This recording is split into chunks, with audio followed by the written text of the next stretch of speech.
Hi, I'm Liv and welcome back to the Book Nook. Hey guys, so I have only just realised that I have not done any kind of wrap-ups this month so far, and I've only done like a video a week, and I'm not really sure how that has happened. Time seems to have just done a weird thing this month. Things have been busy, things have been weird, so sorry about that.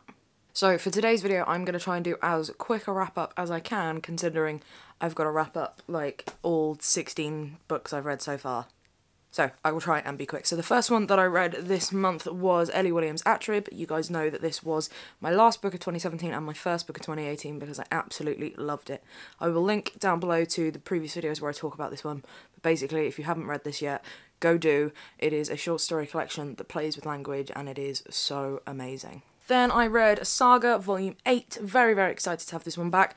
As I said, I think when I wrapped up Volume 7, it had gone through a dip around about sort of end of 4, 5 and 6, and 7 it really hit its stride again. 8 it continues to hit its stride. Next up I read Bernard MacLaverty's Midwinter Break. So this one is about an older couple who they're retired, their kid has, you know, flown the nest, and they go on a midwinter break to Amsterdam and is essentially exploring their relationship and how it's gone in different directions. He's basically an alcoholic, she is sort of having a bit of a crisis of faith.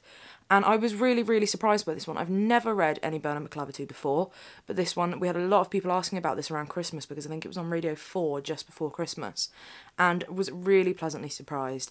It is beautifully written. It's just very, very moving. I will say that the second half of the book felt like a little bit rushed. It was sort of building to a thing where we were trying to see if it would get resolved or not, and then we kind of got the answer to that, and then everything just kind of went a little bit bleh. But it didn't feel rushed enough to sort of ruin it for me.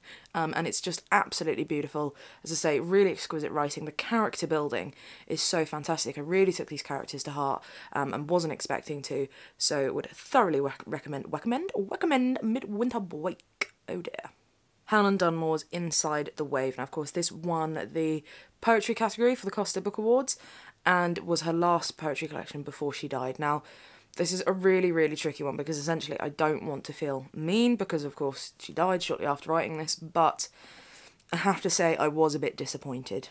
Now, I think some of the reason I was disappointed is because, obviously, she wrote this and then she died. A lot of the onus has been on it as though it is a poem collection, particularly about dying and leaving, and although there are some poems in there with that in there, it doesn't seem to be the central concern of it. So I think it's possibly to do with the way this poetry collection has been sort of talked about. I was probably expecting something slightly different, and although there were some really moving poems in there and there were some beautiful turns of phrase, on the whole, unfortunately, it just left me a little bit cold, not quite as connective as I thought it would be, so I was a little bit disappointed, which, as I say, makes me feel quite mean. So the whole time I was reading those, I was also reading my first #yob of the year, my year of big books, and the first one was Stephen King's 11/22/63. Now, you may remember that I've only read one other Stephen King in my life, and that was late last year when I read Carrie, off the back of the Talk on What Page You On podcast, and I thought I want to read one of his big chunky ones because he's got quite a few. I thought, I'm really not bothered by clowns, I'm not quite feeling the horror, so I'm not going to go with it.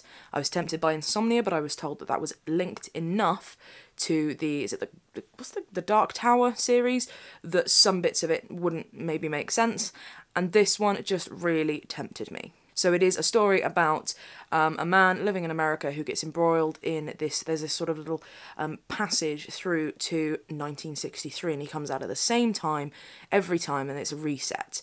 And he gets involved with this guy who's also gone through but is now sort of getting too old and too sick to go through, and this old guy sort of talks him into going back to prevent the assassination of JFK. While back in 1963, he falls in love with Sadie, and then his life sort of, everything goes a bit wrong. Now, I absolutely was so surprised by how much I loved this book. For such a big book, and often my problem with big books is that they could do with a bit of an edit, and that things are sort of in there to keep it as a big book rather than serving any real purpose. But what I particularly liked about this book is, although it did take a while before it got to the thrust of, you know, stopping the JFK assassination and things like that, what I liked is that it didn't rush into this whole romance bit. It didn't, you know, it takes a while before he meets Sadie, and it didn't rush into that headlong. And it spent long enough establishing the characters, establishing the world, both the modern world, I think it's 2011? Yes. Establishing 2011 and establishing 1963. And kind of the whole point of it is that although it's time travel, you know, you don't get to choose exactly when you go. You only go through at this one particular time, and it's still a good few years away from 1963. What year is it that he goes back? 1958, that's it. So it's still, you know, a good 5 years away from 1963, and it sets up the fact that, you know, he's got to live his life up until that point and figure out how he's going to prevent the assassination, what he's going to do while he's there. So I think the length of this one made sense, and I was okay with it. And yeah, the characters were really, really gripping. I fell in love with Jake and Sadie, and I don't want to spoil it, but all I will say is, why the bloody hell did I think I was going to get a happy ending?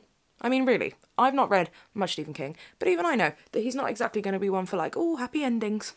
So although I didn't get the ending that I want but knew I was never going to get subconsciously, I got an ending that made sense and worked and made me do a little cry.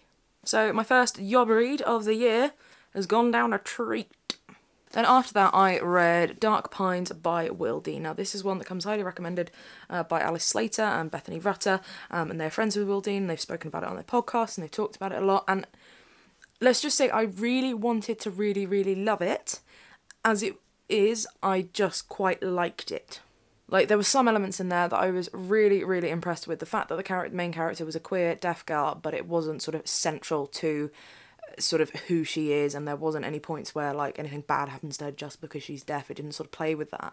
It gave us enough of, you know, the day-to-day facts of life of her being deaf, and I found it really interesting. You know, she's a journalist who gets drawn into investigating a murder that has happened now that is reminiscent of some murders that happened previously, where the killer wasn't caught. And it's quite interesting because she works in a newspaper office, and when she wants to concentrate, she just pops the hearing aids out. All I can say is it felt like a debut. There's a lot of promise in here, and there's a lot that I really did enjoy, and I would recommend reading this one, but I didn't love it as much as I wanted to, but still a very, very good read, a very good read. Then I read another book off the Republic of Consciousness long list, and this is a weird one. Ariana Harwicz's Die My Love. It is, whoa. Like, I think I loved it, but I'm not quite sure. I think I'm still a little bit shell-shocked by it because it's just so full on. It's essentially about a woman who has just had a baby, and I think basically she is suffering from extreme postpartum depression, but it feels like there's elements where she's had problems with her mental health previous to having a baby, and her relationship with her husband suffers, and she's having sex with a neighbour as well, and it's very sort of violent, it's very visceral. There's a lot in there to do with miscommunication, there's a lot of nature imagery, there's a lot of connection with nature. It is beautifully written and translated. Like, the language itself is astonishing. It's just very, very raw, and talking about motherhood and putting your trust in people a lot is a sort of a theme that sort of comes up in this a lot, and it is just absolutely blistering. It's a fierce little blister of a book, and yeah, I would recommend it, but it is full on. Then I read another book that everyone is talking about, and that's Lullaby by Leila Slimani, and I would say this is another one that I really wanted to love but only liked. Don't get me wrong, the writing in there is unsettling. The main character, because you know in this book, the first page is that the baby's dead, the kids are dead, and the nanny's done it. And it's more of a, not a whodunit kind of thriller, psychological thing, it's more of a why and what happened. And the main character, as I say, is really, really strange, and the writing around the main character, you see this gradual unravelling and the reasons behind it, and it does, I think it does play on that sort of, once you know the reasonings for things, do you feel sympathy for them kind of thing. But there was something for me that maybe felt a little bit off about the translation or the language, and I'm not sure which would be to blame, as it were. But there were just a few instances where the sort of rhythm of it sort of got thrown off a little bit, some phrasing that was just a little bit, ooh, that's a bit weird, and it didn't sort of fit. And so it didn't grab me and grip me quite as much as I was hoping it would. It does set up this sort of codependency that started to exist between the family and the nanny before things start getting a bit weird, and there is a sort of turning point where the seeds have been sown, and as I say, you start feeling a little bit kind of uncomfortable, and then yeah, it's good at that, atmosphere-wise, but as I say, there was just something in the language and the phrasing, be it translation or the original text or what have you, that just threw me off, and I don't know, it didn't 100% grip me, but I'd say it is still worth a read for that atmosphere alone. I'm trying to strike that balance at the moment between being positive and also being, like, accurate to how I felt when I read books, and I do always feel really mean if I'm not really glowing about a book, but if I didn't love it, I'm not gonna pretend I did. Next up was a book, another Costa book. It is the winner of the debut fiction category, Eleanor Oliphant is Completely Fine by Gail Honeyman. It's one I've been toying with reading for bloody ages since it came out. I heard a lot about this one, and I thought, okay, I'm gonna get around to it. And this one, for me, it was a surprising little book. I wasn't expecting to love it as much as I did. Having said that, there are some bits about it that I do find sort of slightly problematic.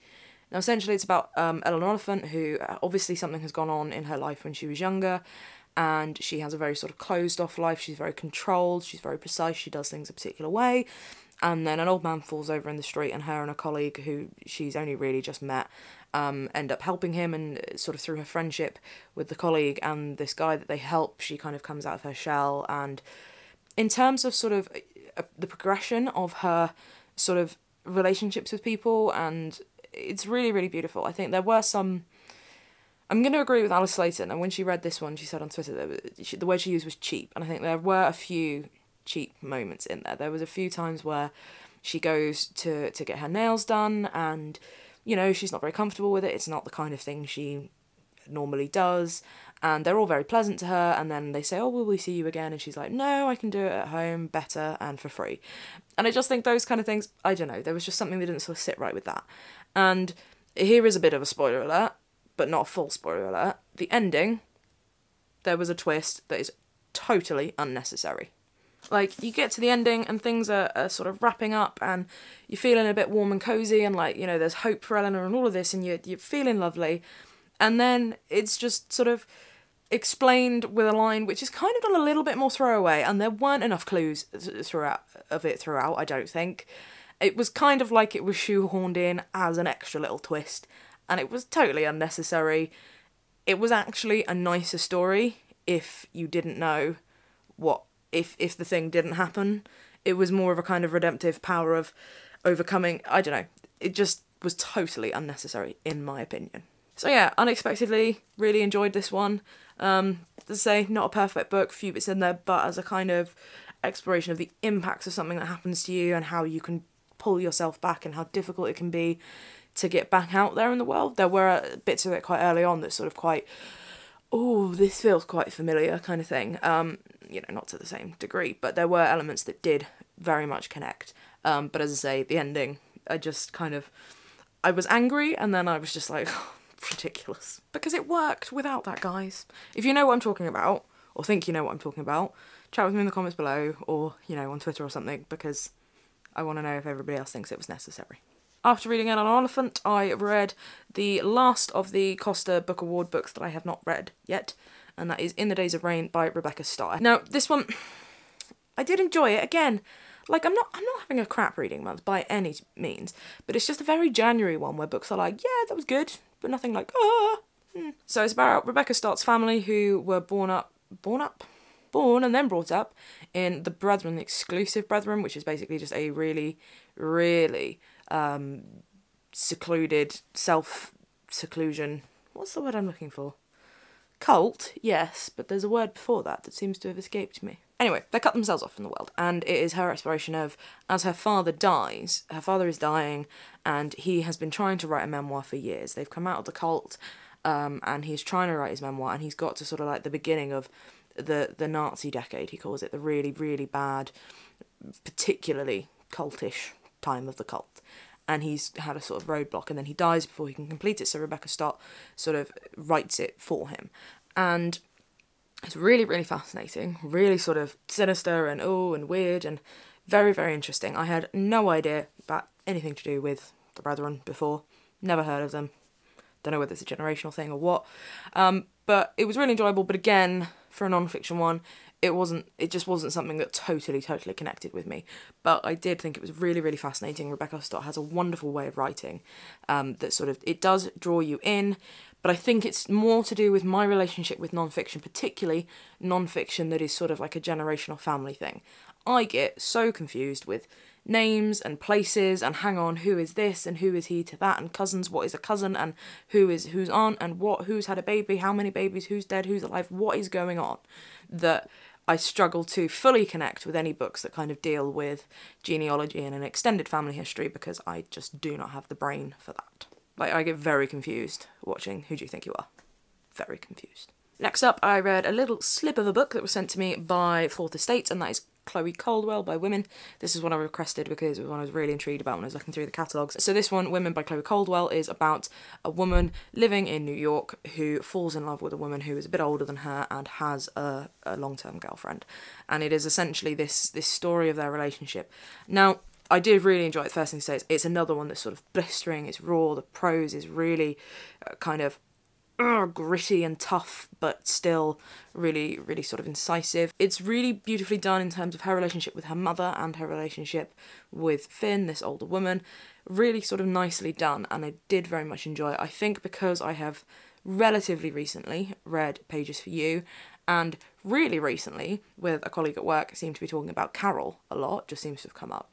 I'm thinking about those books in particular, and kind of inadvertently comparing this to them, which doesn't really work because they are totally different things, but that's kind of what happened in my head. And I think the main thing that this one didn't mention as much was the other woman's existing girlfriend, and I was kind of expecting more of that, and every time I was expecting that character to come into it, it didn't, and it just felt a little bit strange. I don't know. But what this book does really well is deals with the fact that, you know, it's a sort of brief relationship that was, again, never really going to work out, but it's the impact of that. So I like books that do that, that sort of go, okay, you know, any first love affair, and although this isn't this girl's first love affair, it's her first with a woman, and the impact that that has on your life, I think that they're really important and valuable, and I think it's very easy to sort of dismiss, you know, first loves and early relationships and things like that, whereas really, or half the time, they are the most fiercest and most kind of impressive upon a person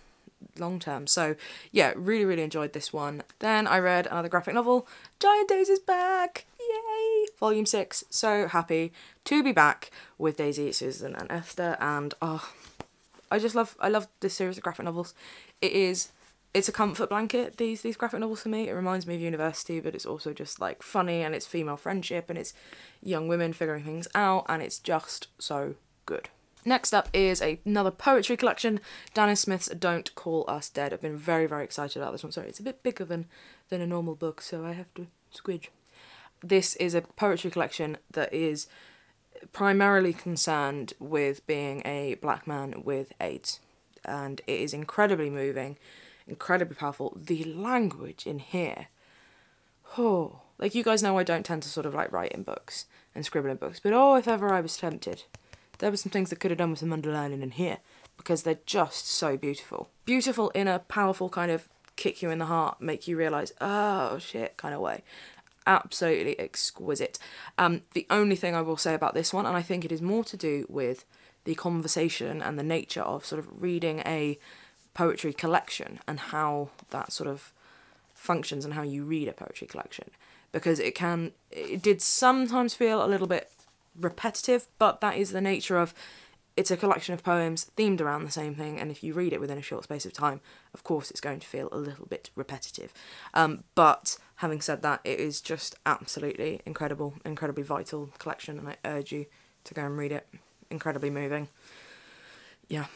Last but not least, last night I sat up in bed and I read The Reservoir Tapes by John McGregor. So this is my last Costa-related book. This is kind of like a stand-in for Reservoir 13 because I've already read Reservoir 13, but sort of wanted to remind myself of it. And so this is a book that actually it was commissioned as a series of Radio 4 sort of episodes before it was a book, specially commissioned, and I missed all the radio show, and although I've got it downloaded on my phone, I just saw this and I thought, no, you know what, I'm going to read this in lieu of Reservoir 13. And you know what, I think in a way I almost liked this one more than Reservoir 13.